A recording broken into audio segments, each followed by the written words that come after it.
जय हिंद दोस्तों, स्वागत है आप सभी का। आज का क्लास जो हिस्ट्री का क्लास है, जो क्लास 12 के जो भी बच्चे हैं और वो जो हिस्ट्री सब्जेक्ट लिए हुए हैं, उनका जो क्लास 2 है हिस्ट्री का सेकेंड चैप्टर, जिसका नाम है आपका राजा, किसान और नगर। इसमें हम 16 महाजनपद के बारे में पढ़ते हैं, थोड़ा सा वैदिक काल के बारे में पढ़ते हैं। तो ये सारा जो है हम किस में पढ़ते हैं? चैप्टर 2 में पढ़ते हैं। हिस्ट्री का जो क्लास 12 का जो चैप्टर 2 है, उसमें 16 महाजनपद, राजा, किसान, ये सब के बारे में बताया गया है। इससे वैदिक काल के बारे में भी क्वेश्चन आता है। आप एनसीईआरटी किताब को पढ़िएगा तो उसमें बहुत कुछ ऐसा चीज़ दिया हुआ है जिसे आपको समझ में नहीं आएगा। उसके लिए कहा जाता है गहन, मतलब अधिक नॉलेज होना चाहिए, और यही टीचर का काम होता है कि उस चैप्टर से या उस बुक से आपके लिए छाट कर और यूज़फुल टॉपिक निकाल कर आपको बताए और समझाए। तो मैं यही कहना चाहती हूँ कि मैं आप लोगों को हिस्ट्री सीक्वेंस से पढ़ा रही हूँ। तो अगर आप हिस्ट्री को सीक्वेंस के साथ पढ़ते हैं और जो भी मैं बता रही हूँ उससे क्वेश्चन बाहर नहीं आएगा, अगर आप लोग वीडियो को पूरा देखेंगे और मेरी हर एक वीडियो को देखेंगे, तो इतना है कि मैं जो भी बताऊँगी उसी में से ही क्वेश्चन पूछेगा। सिलेबस के बाहर क्वेश्चन नहीं पूछता है। अब देखिए, वैदिक काल से भी क्वेश्चन आता है। 16 महाजनपद में वैदिक काल से भी क्वेश्चन आता है। सिंधु घाटी सभ्यता को मैंने पढ़ाया, तो सिंधु घाटी सभ्यता के बाद आपका वैदिक काल आरंभ हुआ। वैदिक काल जैसे ही खत्म होता है आपका, तो 16 महाजनपद स्टार्ट हो जाता है। इसी में जो ये 1600 ईसा पूर्व है, 600 ईसा पूर्व को ही प्रवर्तनशील काल कहा गया है। मतलब इसी काल में आपको बौद्ध धर्म, जैन धर्म, 16 महाजनपद, अब लोहे की खोज, ये सब की जानकारी मिलती है।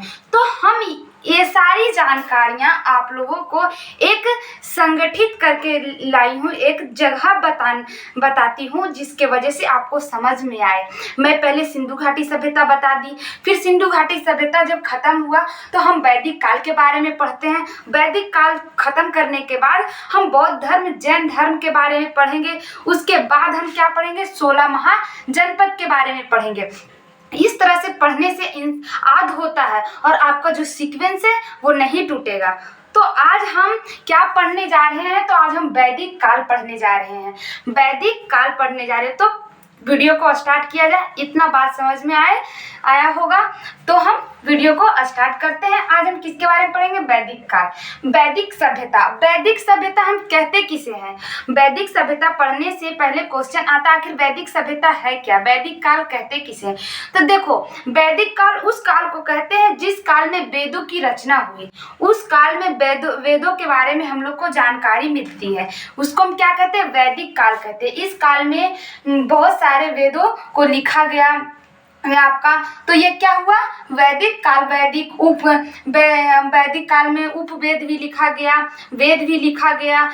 बहुत सारे जो वेद है उसका जो संरचना हुआ किस काल में हुआ? वैदिक काल में हुआ। और इस काल में जो महर्षि लोग थे वो क्या करते थे? इसका संकलन करते थे, इसको लिखते थे। तो देखिए, वैदिक काल को 2 भागों में बांटा गया। जो वैदिक सभ्यता है उसको कितने भागों में बांटा जाता है? तो 2 भागों में बांटा जाता है। वैदिक सभ्यता को कितने भागों में बांटा जाता है? तो 2 भागों में। पहला है उत्तर वैदिक, पहला है ऋग वैदिक काल, दूसरा है उत्तर वैदिक काल। ऋग वैदिक काल और उत्तर वैदिक काल। ऋग वैदिक काल 1500 से लेकर 1000 ईसा पूर्व तक चलता है। अब आप लोग सोच रहे होंगे 1500 और उसके बाद आ जाता 1000 ईसा पूर्व। तो मैंने हिस्ट्री स्टार्ट करने से पहले वीडियो में बताया था और आज फिर मैं बताती हूँ। देखिए, ईसा मसीह के जन्म के पहले काल को हम लोग बीसी कहते हैं। जब ईसा मसीह का जन्म नहीं हुआ था उस काल को हम बीसी कहते हैं, और जब ईसा मसीह का जन्म हो गया उस काल को हम एडी कहते हैं। तो जो आज का काल है उसको हम क्या कहते हैं? एडी कहते हैं।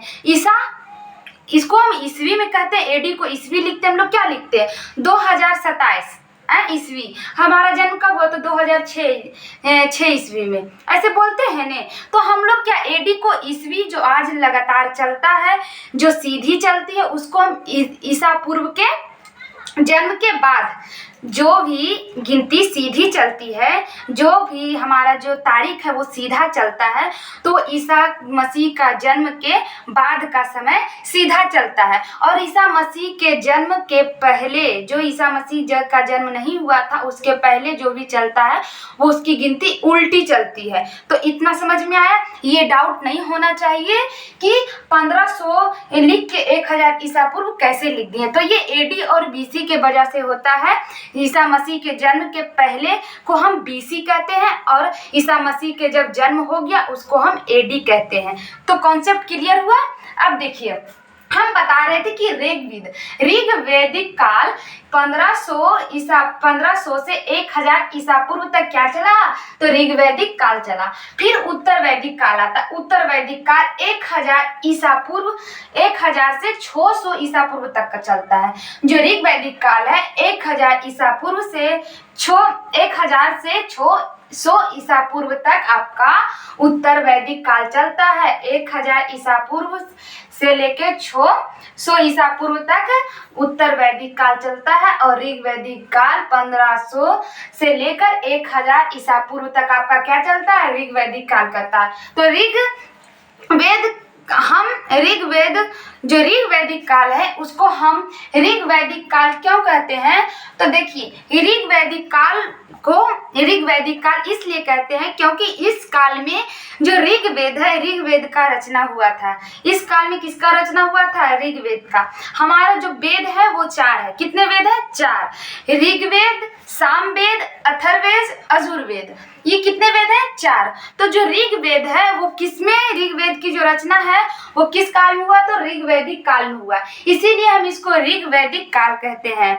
ये ऋग्वैदिक काल जो है, हमारा जो ऋग्वेद है वो सबसे पुराना वेद है। क्वेश्चन आता है 12th में कि ऋग्वैदिक काल को सबसे पुराना वेद कौन सा है? तो ऋग्वेद है। सबसे पुराना वेद क्या है? तो ऋग्वेद है। अगर कोई स्टैटिक जीके में भी क्वेश्चन आता है कि ऋग्वेद सबसे पुराना वेद कौन सा है? तो ऋग्वेद है। ऋग्वेद में हमको क्या मिलता है? ऋग्वैदिक काल में ऋग्वेद का सिर्फ रचना हुआ। ऋग्वेद का ध्यान रखिएगा, वेद 4 है लेकिन अभी रचना क्या हुआ? ऋग्वेद का। उत्तर वैदिक काल में 3 वेद की रचना होती है। उत्तर वैदिक काल में कितने वेद की रचना होती है? तो 3 वेद की। देखिए कौन कौन? तो सामवेद, यजुर्वेद और अथर्ववेद। सामवेद, यजुर्वेद और अथर्ववेद, ये तीनों वेद उत्तर वैदिक काल में लिखा जाता है। ये तीनों वेद किस काल में लिखा जाता है बच्चों? तो उत्तर वैदिक काल में लिखा जाता है। देखिए, आखिर ये वैदिक सभ्यता आया कैसे? वैदिक सभ्यता को लाया किसने? ये सवाल बनता है। तो पहले हम इस क्लास में जानते हैं कि आखिर ये जो वैदिक काल है वो आया कैसे और किसने लाया। तो देखिए, ऋग्वैदिक काल किसके द्वारा लाया गया? तो आर्यों द्वारा। ऋग्वैदिक काल है जो किसके द्वारा लाया गया? आर्यों द्वारा ऋग्वैदिक काल लाया गया। आपका आर्यों द्वारा निर्मित सभ्यता को हम वैदिक सभ्यता कहते हैं। आर्यों द्वारा निर्मित सभ्यता को क्या कहा जाता है?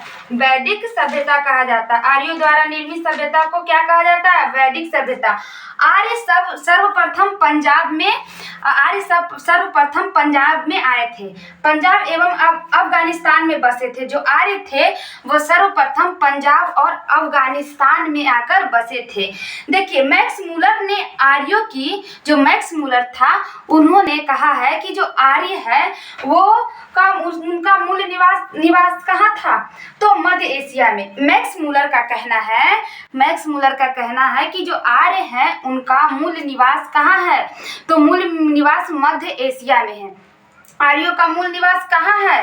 तो एशिया में है, मध्य एशिया में। आर्य जब भारत आए तो वो पंजाब और अफगानिस्तान में रुके थे और इनका जो मूल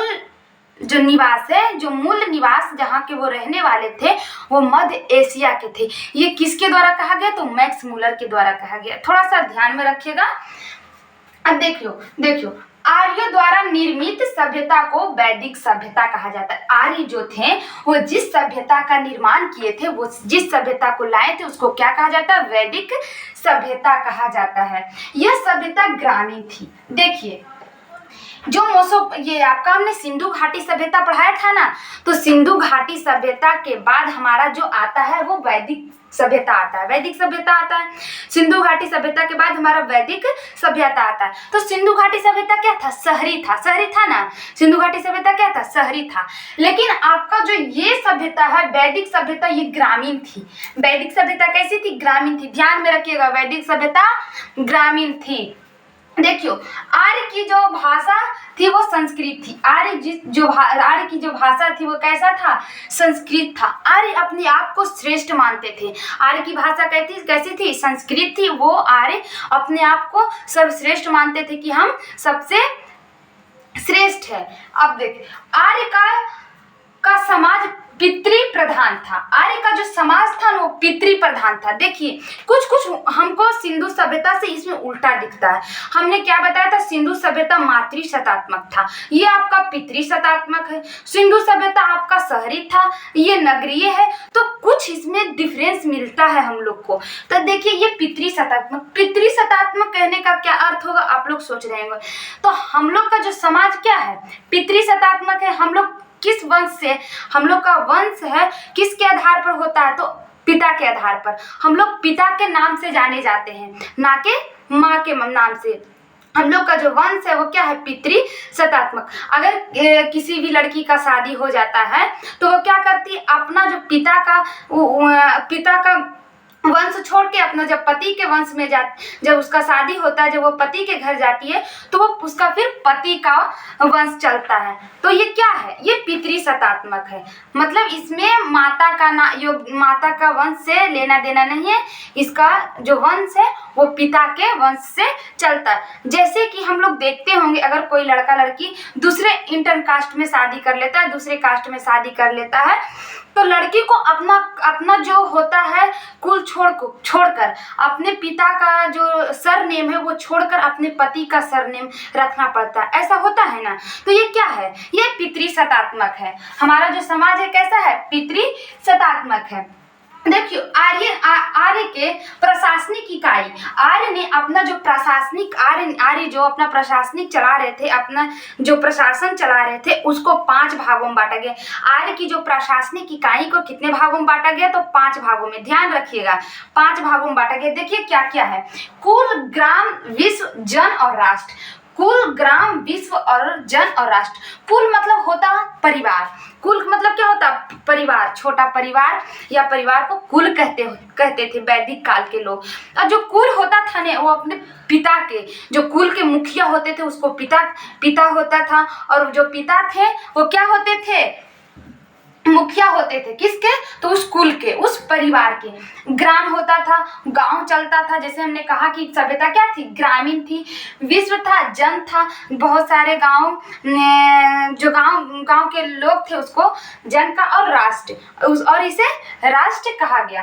तो देखिए ध्यान में रखिएगा कि आर्यों के प्रशासनिक इकाई को कितने भागों में बांटा गया? तो 5 भागों में। एकदम क्वेश्चन आता है कि जो आर्यों के प्रशासनिक इकाई को कितने भागों में बांटा गया? 5। कुल, ग्राम, विश्व, जन और राष्ट्र। कुल, ग्राम, विश्व, जन और राष्ट्र। कुल, ग्राम, विश्व, जन और राष्ट्र। विश्व का प्रधान विश्वपति होता था। जो विश्व का प्रधान होता था उसको क्या कहा जाता था? विश्वपति। जो पूरे विश्व का प्रधान होता था उसको क्या कहा जाता था? विश्वपति कहा जाता था। अब देखिए जो जन के शासक कहलाते थे, जो जन के शासक यानी कि हम कह सकते जो राजा होते थे, जो जन के शासक कहलाते थे उसको राजन कहा जाता था। ध्यान रखिएगा जो जन का शासक करता था उसको राजा कहा जाता था। जो राष्ट्र के ये होते थे उसको हम लोग क्या कहते थे? तो उसको हम लोग क्या कहते थे? जो राष्ट्र के होते थे उसको क्या कहता था? जो राष्ट्र का होता था उसको राष्ट्र कहा जाता था कि ये पूरा राष्ट्र है, इसके ये पिता है। और आपका जो विश्व का जो पिता होता था उसको क्या कहा? विश्व होता था, विश्व का प्रधान विश्वपति कहा जाता था। जो विश्व का प्रधान होता था उसको विश्वपति कहा जाता था। और अब देखिए भारत का सर्व प्राचीन जो धर्म है, धर्म ग्रंथ, भारत हमारा देश जो भारत है, भारत का जो सर्व प्राचीन जो ग्रंथ किसे माना जाता है, तो वेद को माना जाता है। हम लोग वेद को बहुत मानते हैं। हमारे जो सनातन धर्म में वेद को बहुत ही अहम दर्जा दिया गया है। हमारे जो सनातन धर्म में हर कोई भी अनुष्ठान या धार्मिक क्रियाकलाप होता है तो उसमें वेद उच्चारण होती है, मंत्र उच्चारण होता है। तो वो मंत्र कहाँ से आया? वो मंत्र वेद से आया। वो मंत्र किस में है? तो वेद में है। वो मंत्र कहाँ है? तो वेद में है। तो भारत का सर्व प्राचीन जो धर्म ग्रंथ है उसको क्या कहा जाता है? वेद कहा जाता है। अगर धर्म ग्रंथ बोले तो भारत का वेद है, जिसके देखिए इसका जो संकलन किया, इकट्ठा संकलन करता मतलब क्या होता है? इकट्ठा। वेद जो थे वो बहुत लोगों ने मिलके लिखा और वेदों को बहुत लोगों ने मिलकर, लेकिन ये वेदों को एक जगह इकट्ठा किसने किया? तो देखिए जो वेद व्यास है, महर्षि वेद व्यास ने इसका क्या किया? तो संकलन किए, मतलब इसको इकट्ठा किए। कृष्ण द्रौपद्यान महर्षि वेद व्यास, पहले इनका नाम कृष्ण था, उसके बाद इनका जब वेद का ये संकलन करते हैं, वेद को एक जगह इकट्ठा करते हैं, तो इसका नाम क्या रखा था? वेद व्यास रखा था। इनको क्या नाम से जाना जाता है? वेद व्यास। हम लोग भी वेद व्यास के ही नाम से इनको जानते हैं। तो देखिए ये पूछेगा कि वेद को संकलन किसने किया? वेद को एक जगह इकट्ठे किसने किया? तो आपका वेद व्यास ने किया। अब देखिए हमारा जो वेद है वो क्या कहता है? वसुदेव कुटुंबकम का उपदेश कौन देता है? तो हमारा जो भारत का धर्म ग्रंथ वेद है, वेद कहता है कि हमारे भारत में जो भी आइए सभी को क्या कहा जाता है? तो मेहमानों को क्या कहा जाता है? भगवान का दर्जा दिया जाता है। कहा गया है कि वसुदेव कुटुंबकम का उपदेश देता है। वेद हमें वासुदेव कुटुंबकम का उपदेश देता है। भारतीय परंपरा में वेदों की नियति, देखिए हमारे जो भारतीय परंपरा में जो भी कुछ हमारा भारतीय परंपरा में कोई भी ऐसा धार्मिक क्रियाकलाप होता है तो उसमें वेदों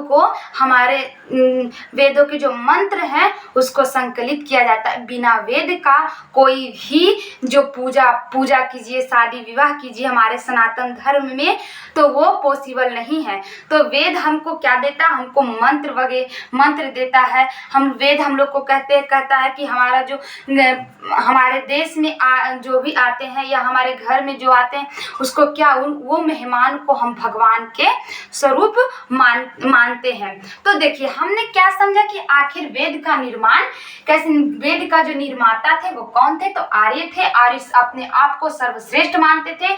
उनका जो भाषा थी कैसी थी? संस्कृत थी। इसीलिए देखिएगा कि जो सारा वेद है वो किस में रचित है? तो संस्कृत में रचित है। संस्कृत में सारा वेद को लिखा गया। मंत्र भी होते हैं जो संस्कृत में होते हैं, जो पंडित जी उच्चारण करते जो भी मंत्र होता है वो क्या होता है? वो संस्कृत में होता है। आज हमने वेद के बारे में जाना और वेद का जो निर्माता है उनके बारे में जाना। आर्य आए और वेद में क्या क्या वेदों को निर्माण किए और उनकी संस्कृत भाषा में उसको लिखे। ये सब बारे में आज हम जाने और अगला क्लास जब हम लेंगे कल का क्लास में हम ऋग्वेद के बारे में जानेंगे, सामवेद के बारे में जानेंगे और यजुर्वेद और अथर्ववेद के बारे में जानेंगे। अगर ये चारों वेद अगर आपको डिटेल में जानना है तो प्लीज़ मेरे अगले वीडियो को ज़रूर देखें, क्योंकि ये तो सिर्फ ऋग्वेद का इंट्रोडक्शन है।